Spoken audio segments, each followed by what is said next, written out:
signing together. But a horrifying discovery shattered this gospel-singing family's perfect harmony.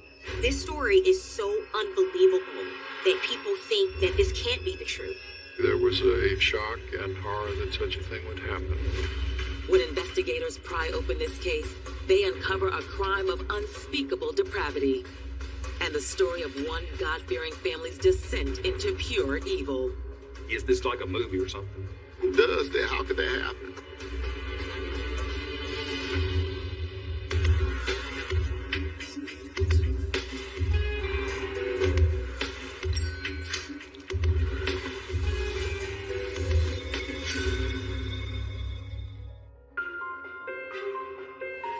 Monday, July 28, 2008. As the sun settles over the city of Mobile, Alabama, a team of police officers enters a nondescript bungalow located at 258 Ryland Street. It was the homicide unit, an ID unit, and our crime scene investigators.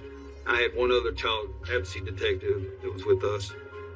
It's down there to the left. The officers are investigating a bizarre missing persons case, some 3 years in the making. Did you say last door on the left? It's kind of a shotgun house.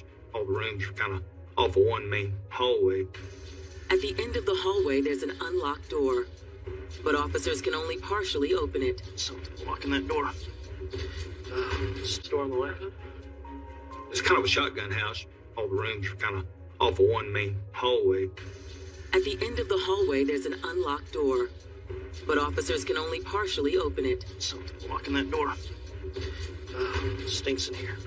It was a freezer. You know, it's think of a chest freezer. I want to say maybe 3 feet long. Officers find the freezer has been taped shut. What do you think? We open it up? Yeah, we do. All right. Look in it, it's just a mass that was pumped over inside the freezer.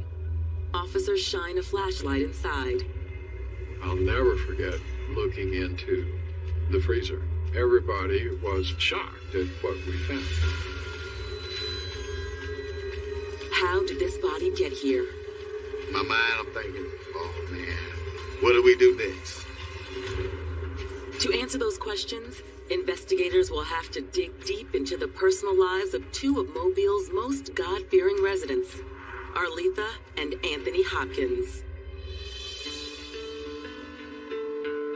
Hailing from Wadley, Georgia, Arletha Best grew up in a warm, loving home. She always wanted to have a big family. She was also a Christian woman, and so she wanted to find someone who had her own faith and beliefs and also loved music.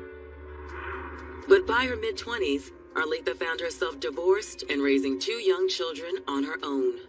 Arletha's first marriage didn't last very long, but she did have 2 daughters by her first husband. But now she's single, she's raising 2 kids, and it's hard. She's struggling. Then, one Sunday during church, Arletha laid eyes on the man who changed her life forever, a dashing soldier by the name of Anthony Hopkins. Hi. Hey, how you doing? I'm good. How are you? He was in the military. At some point in Georgia, they met in the church where they went. Are these your 2 daughters? They are. Say hello, girls. Hey, how you doing? Anthony shared Arletha's love of music and her devotion to God. To Arletha, this is the perfect man to have as a partner. She finds someone who served his country, who's into God, who's into the church, who's into music. They developed a relationship. They ended up getting married. And all the blessings that you put on us, God. Amen. Amen. All right, everybody, dig in. As Anthony and Arletha's love for each other grew, so did their family. In addition to Arletha's 2 children from a previous relationship, the couple had 5 kids of their own. She marries Anthony, and she thinks it's great. They expand on their family in addition to her 2 daughters, who become Anthony's stepdaughters. And they have a wonderful family relationship. But one day, Anthony made a surprise announcement. God is calling me. I've decided to become an interim preacher. He decided he was going to pursue a preaching career. He had a servant heart, having a military background, and then being called in the ministry. You have our support. But instead of enrolling in seminary, Anthony chose a different path. For the Lord says, have no fear of sudden disaster, or the ruin that overtakes the wicked. He moved with Aletha to Alabama and became an itinerant preacher, standing out on the roadway, preaching to people. We need to act now. Why would you do that? Why would you not help your neighbor out? Needless to say, Anthony's approach was hard on the family finances, but Arletha never lost faith in her man. He's not really making any money to support his family, so times are really tough. But Arletha wants to support him because she thinks and feels that he's doing God's work. I was thinking that hopefully we could bring you aboard to one of our ministries. The couple's faith ultimately paid off when Anthony was approached by a pastor who offered him a job and lodging at his church in Jackson, Alabama. Preaching is my new call. He became more popular with his ministry and was able to start making some money doing it. Anthony's sermons soon became a hot commodity on Lower Alabama's evangelical preaching circuit. He would preach on the weekends and on Wednesday nights at these different Pentecostal churches in the area. And he was quite popular. As Anthony's stature in the evangelical community grew, so did his family's. They settle in a church, and the family forms a gospel group called the Hopkins Ensemble.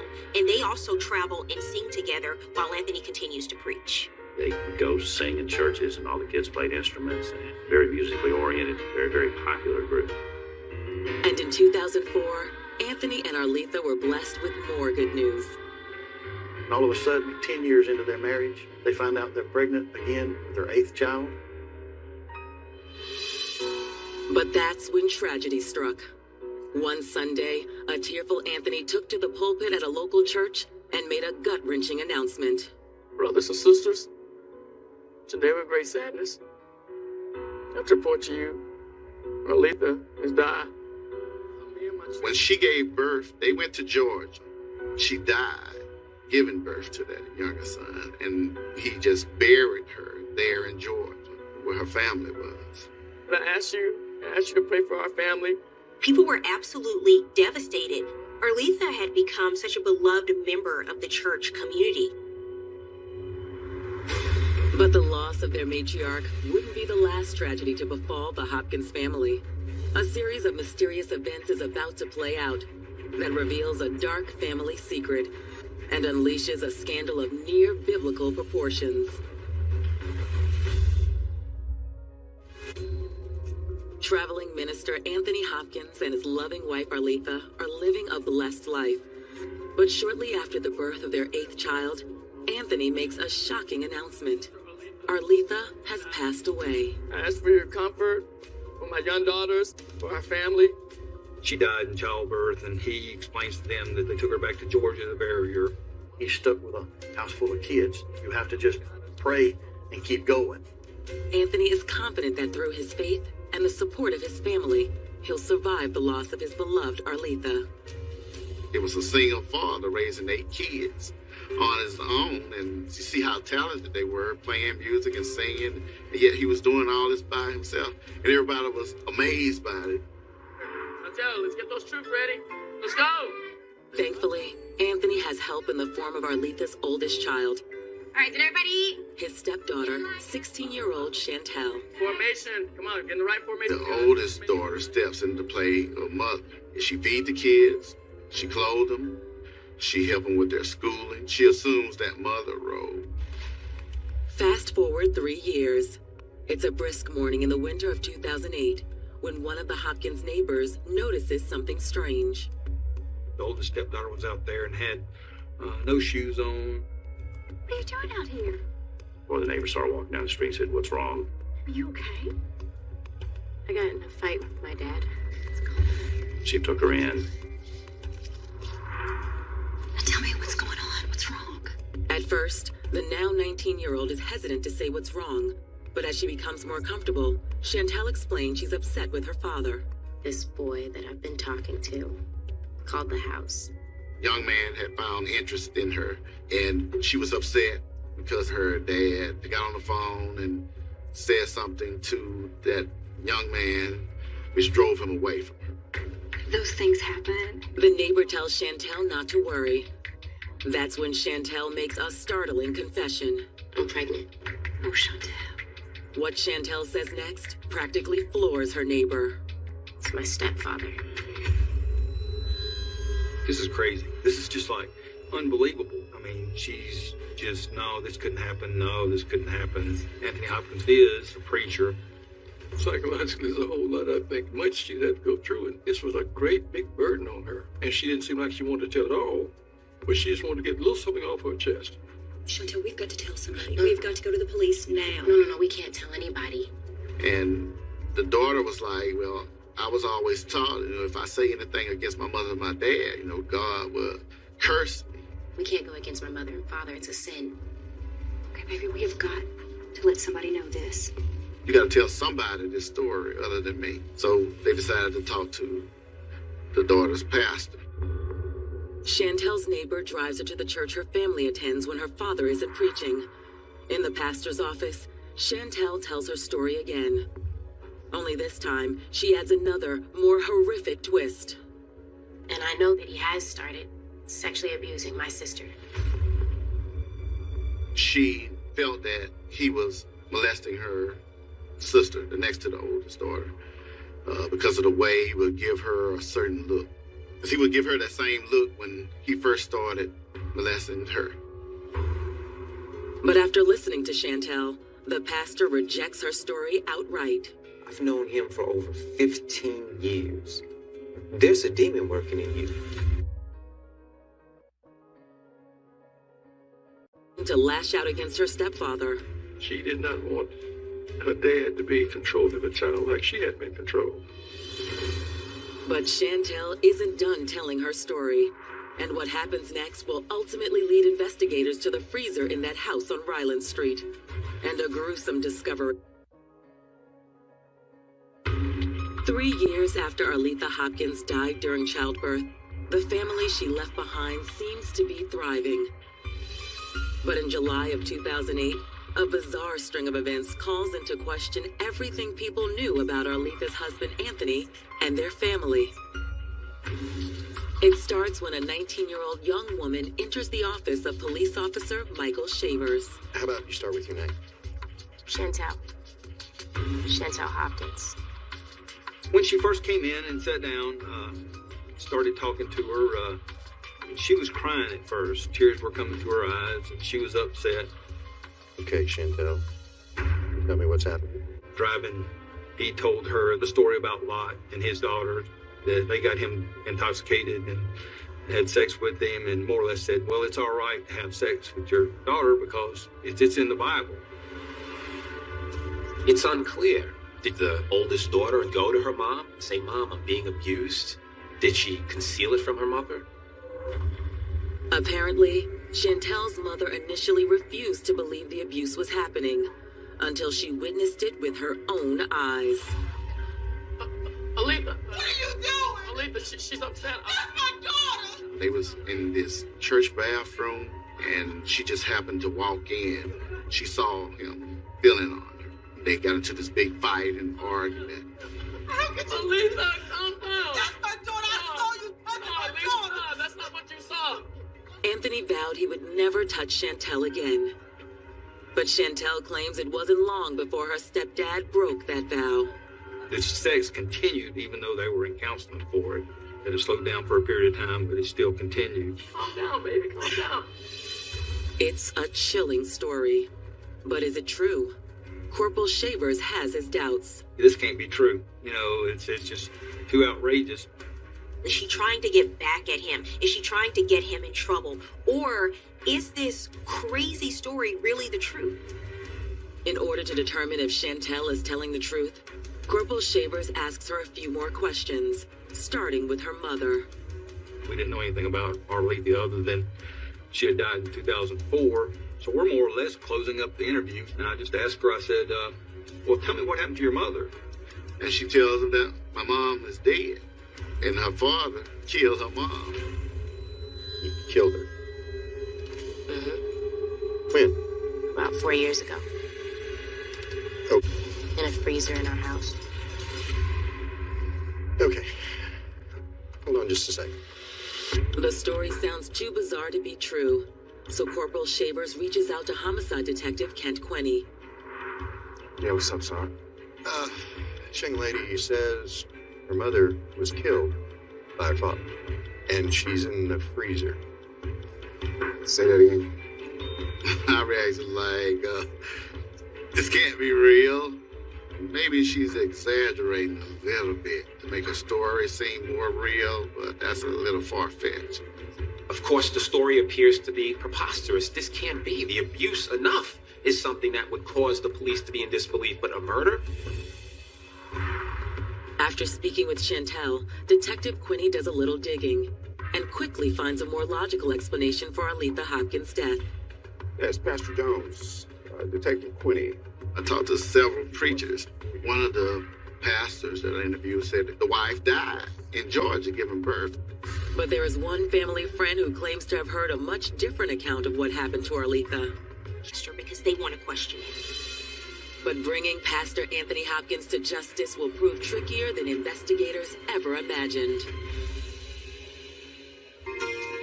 Pastor Anthony Hopkins and his wife seem to have a picture-perfect, God-fearing family. But that facade comes crashing down in horrific fashion when their daughter Chantel comes forward with a shocking story of incest, rape, and murder. People are stunned as this story begins to unravel. It's the pastor. It's his wife. It just defies logic in everyone's mind that this family could be holding these secrets buried for so many years. After finding Aletha's body in a freezer inside the Hopkins utility closet, authorities were now desperately trying to locate Anthony Hopkins. The oldest daughter advises that they have purchased a car in one of those car lots that keeps a tracking device on it. You know, if you don't make your payment, they're able to shut it off and come and repossess it. One of the other investigators ended up calling and getting a number to someone that owned that lot, evidently, and ended up pulling the GPS information up off his home computer. The GPS traces the vehicle to a church in the rural town of Jackson, Alabama. We walked into the front door, and what I realized it was a foyer. There was another set of doors that led into the sanctuary. So we were able to look through the doors, and when I first saw him through the doors, he was standing in front of the congregation. He was preaching the corpse. Brothers and sisters, today's our sermon is about forgiveness. I made entry into the church, and then all of a sudden he stopped preaching and it got real quiet. And everybody in the church was watching me. And I approached him, and when I asked him, was he Anthony Hopkins? He said, yes, I am.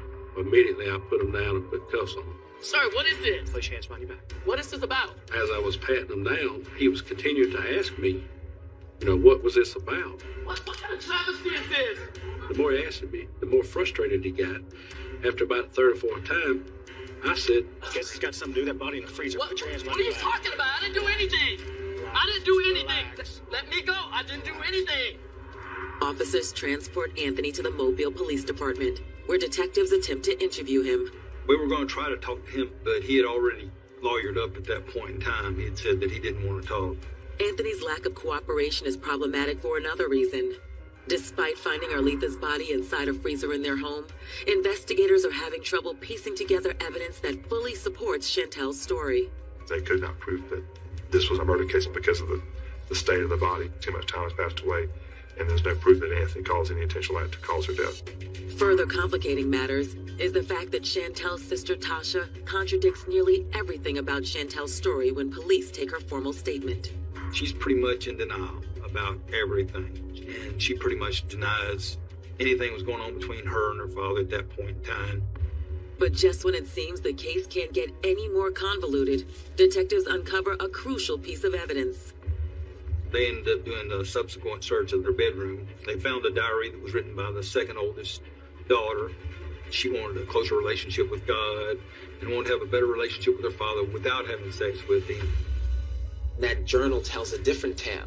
A tale of a person who internalized what was happening to her, was her way of expressing it by putting it in the journal and, of course, corroborating the story of the older daughter about the miserable sexual abuse.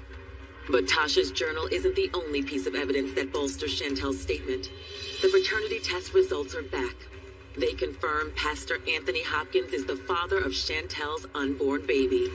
There's no denial that they were having sexual relations because the 19-year-old was pregnant at the time, and the DNA results show later that it was Anthony's child. The Hopkins children are placed in the custody of Child and Family Services. and Pastor Hopkins is placed in county lockup. He was charged with murder, rape second, sodomy second, and incest.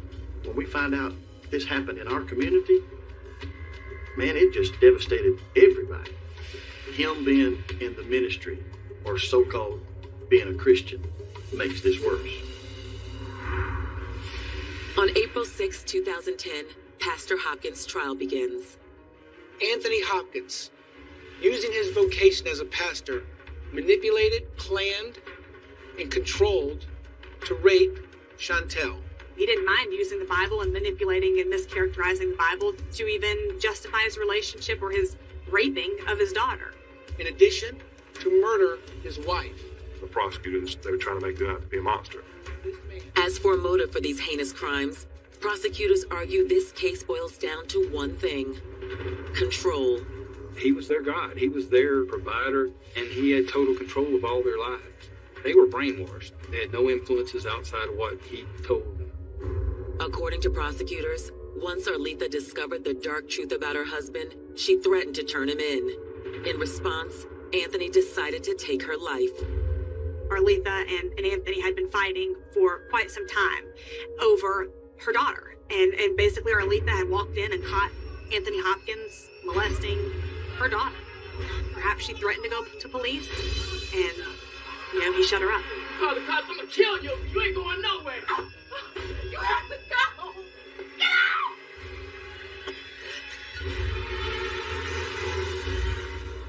Prosecutors then called the state's medical examiner to the stand. In grim detail, the ME recounts the discovery of Arletha's body. It appears that it went through several temperature changes or fluctuations potentially.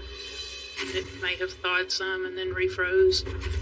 Of all of the autopsy photos that I've seen, none of them stand out to me like this one did. As powerful as it is, the medical examiner's testimony presents the defense with an opportunity. The body's been frozen for almost 4 years. Is there any signs of blunt trauma?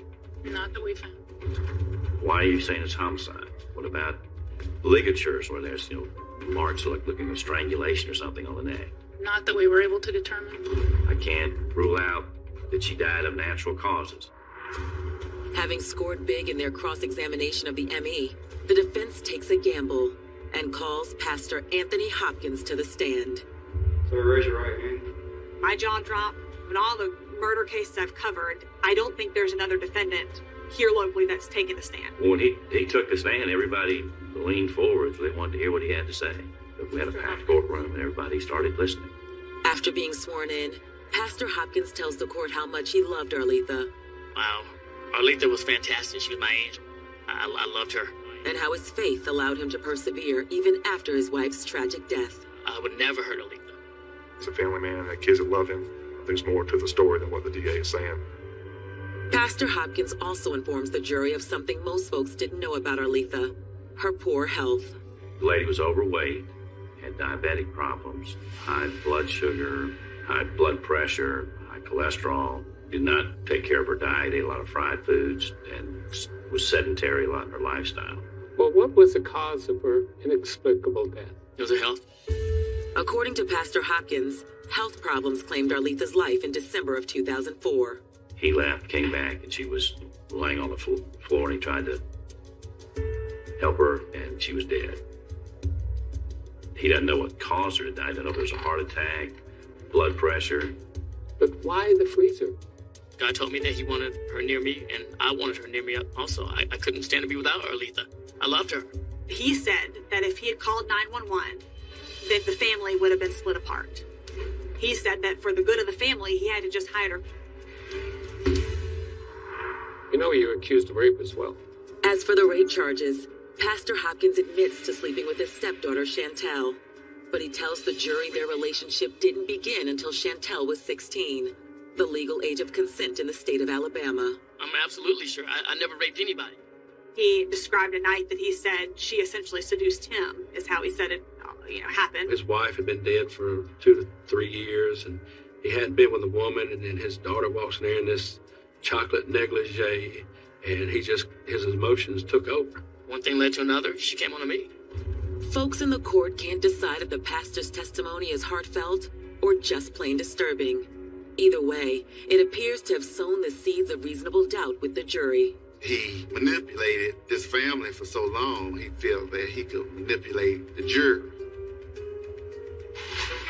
But just when it seems the case has tilted in the defense's favor, the state calls a star witness of their own. One who will spell out in no uncertain terms what a monster Pastor Hopkins truly is.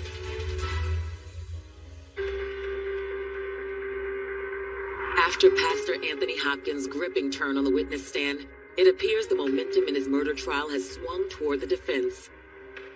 But no sooner has he left the stand than prosecutors call their own surprise witness, Hopkins' stepdaughter, Chantel. She was very emotional. We had to take breaks for her to gather herself. Chantel tearfully recounts for the jury the countless sexual assaults she endured at the hands of her stepfather. It started when I was 11. We would have sexual relations. Was the relationship with the defendant and yourself consensual? No. The oldest stepdaughter talked very openly about the relationship, the rape with her father. And she told the jury that this started when she was 11 years old.